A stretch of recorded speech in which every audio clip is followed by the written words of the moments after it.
Continuation. More independent voters watch Fox News than any other TV source. A lot less than used to watch it. They do watch. Those voters usually make up.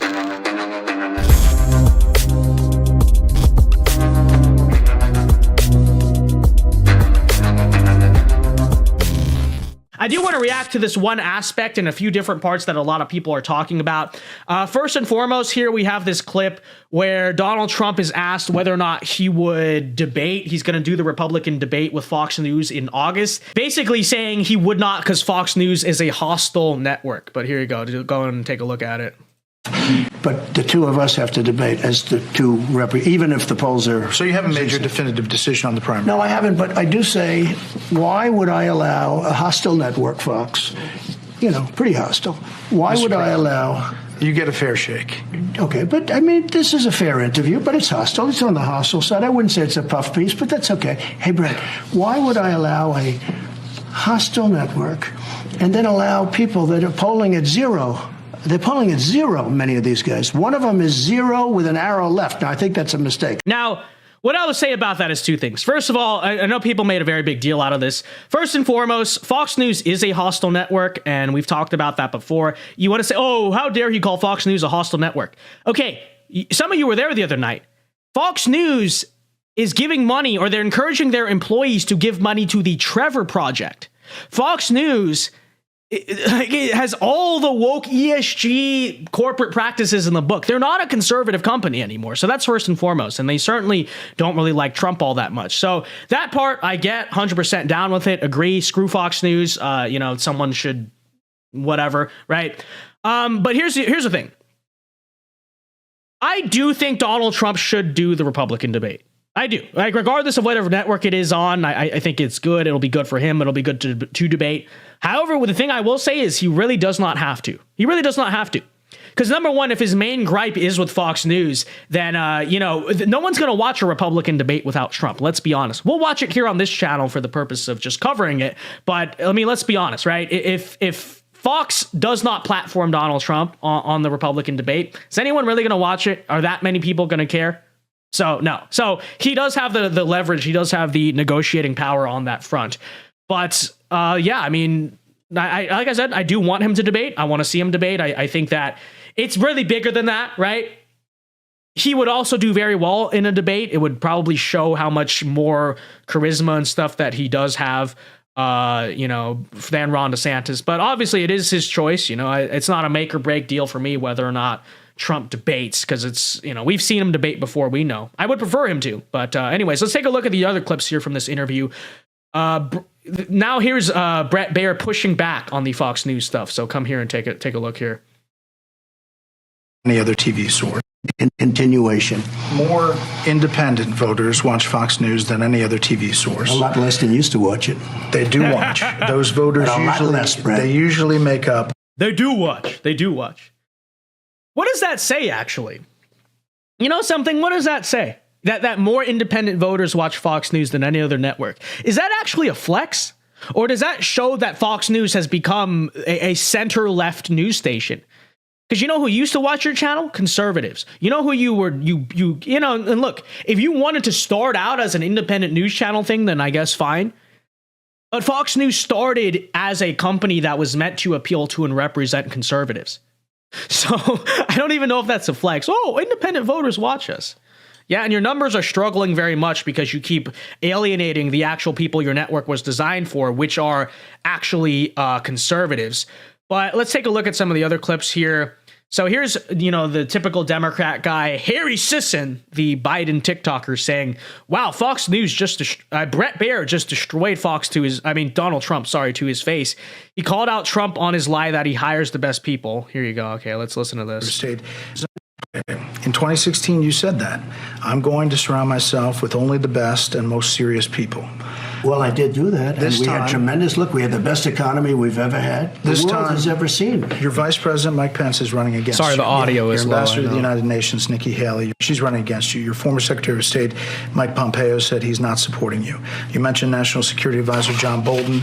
He's not supporting you either. You mentioned Attorney General Bill Barr, says you shouldn't be president again, calls you the consummate narcissist and troubled man. You recently called Barr a gutless pig. Your second defense secretary is not supporting you, called you irresponsible. This week, you and your White House called your White House Chief of Staff, John Kelly, weak and ineffective and born with a very small brain.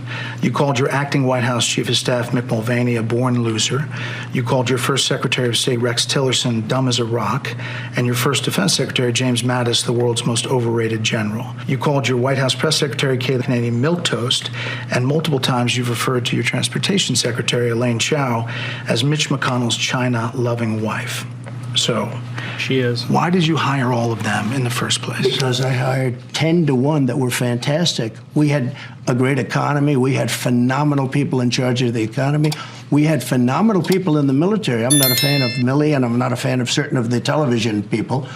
But I knocked out ISIS. I defeated ISIS. They said, Mattis, it would take 3 years, and I don't think we can do it. I did it in a period of like 4 weeks. There's a lot of people who praise you for your policies. I just said that. That's true. Well, I mean, you just went through a list. But don't forget, for everyone you say, I had 10 that love us. And one thing. Yeah, I mean, that's the thing. I definitely was not a fan of the people that Trump hired the first time around. Absolutely not. And his responses, I guess it is what it was. I might have said some things different there. But this idea that really he had a choice, that's really what I push back on. I know people always bring this up with the first Trump term. He hired this person, he hired that person. And I don't like these people either. And as a matter of fact, even when I was a young wee lad back in high school, you will find content of me from 2019 calling out a bunch of the people who were in Donald Trump's cabinet that I thought were neocons. I was doing that from the start.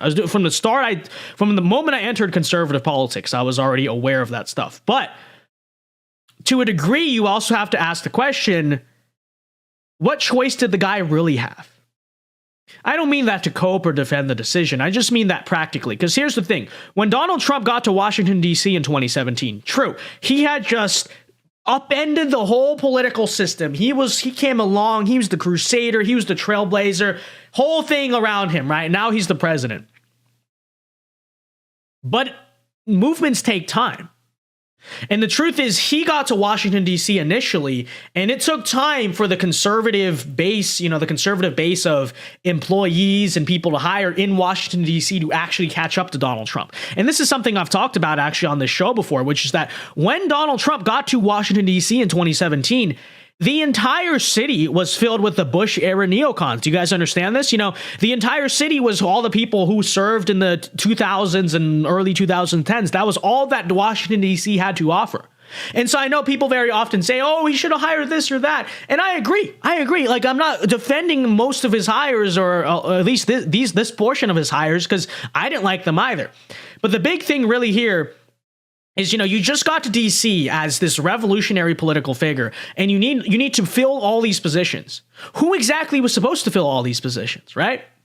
But you might say, oh, Vince, what's different now? Who's to say he doesn't do that again? Well, what I would say what's different now, and the reason he would not have an excuse to do that again, is because Washington, D.C., and I actively witnessed this happen, changed under his presidency, right? Because what started to happen during the Trump years is that new conservative groups, think tanks, policy centers, all this stuff, new conservative infrastructure started to be built around DC. I should say around Trump and his ideas, right? I've talked about this before. And those groups are there now. And maybe to a degree, the last 4 years of Biden are a good thing in that regard, because it's giving them more time to build up, expand.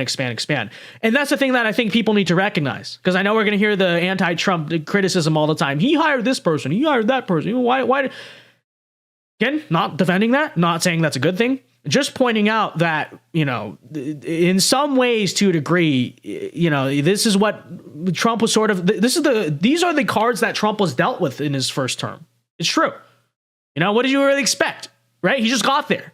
And furthermore, beyond just getting there, Do you understand this too, right? Trump certainly has more power over the party now, but when he first got there, think about this. If he went out and hired all these just random grassroots people, first of all, someone probably would have tried to impeach him because, whatever. But think about this, right? He had the Paul Ryan House of Representatives that he had to try to get things done with. He tried to work with Mitch McConnell in the Senate. And keep that in mind too, right?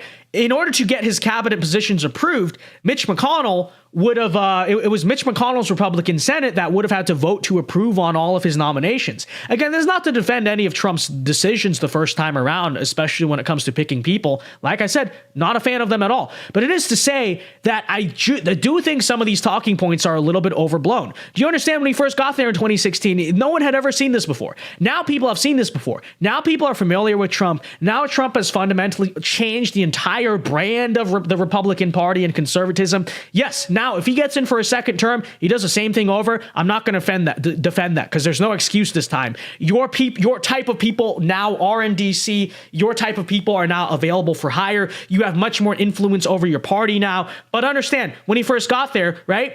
Even if he wanted to try to appoint the cabinet he ideally wanted, if he did not in some way make some type of reconciliation with the Republican establishment, he would have gotten no things done. He would have gotten nothing done as a president.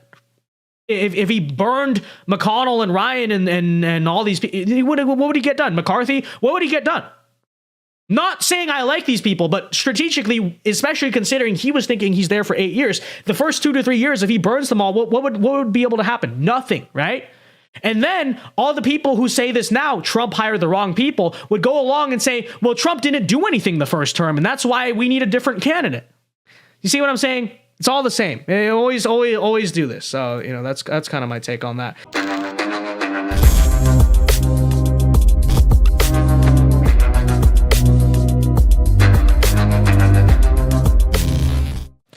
Hey guys, Vince Dao here. Hope you enjoyed that clip from the Vince Dao Show. If you did, be sure to leave a like and subscribe if you are new to the channel. And be sure to check out the Vince Dao Show live every weeknight here on this channel at 8 p.m. Eastern Time. It is a great show. Many are saying this.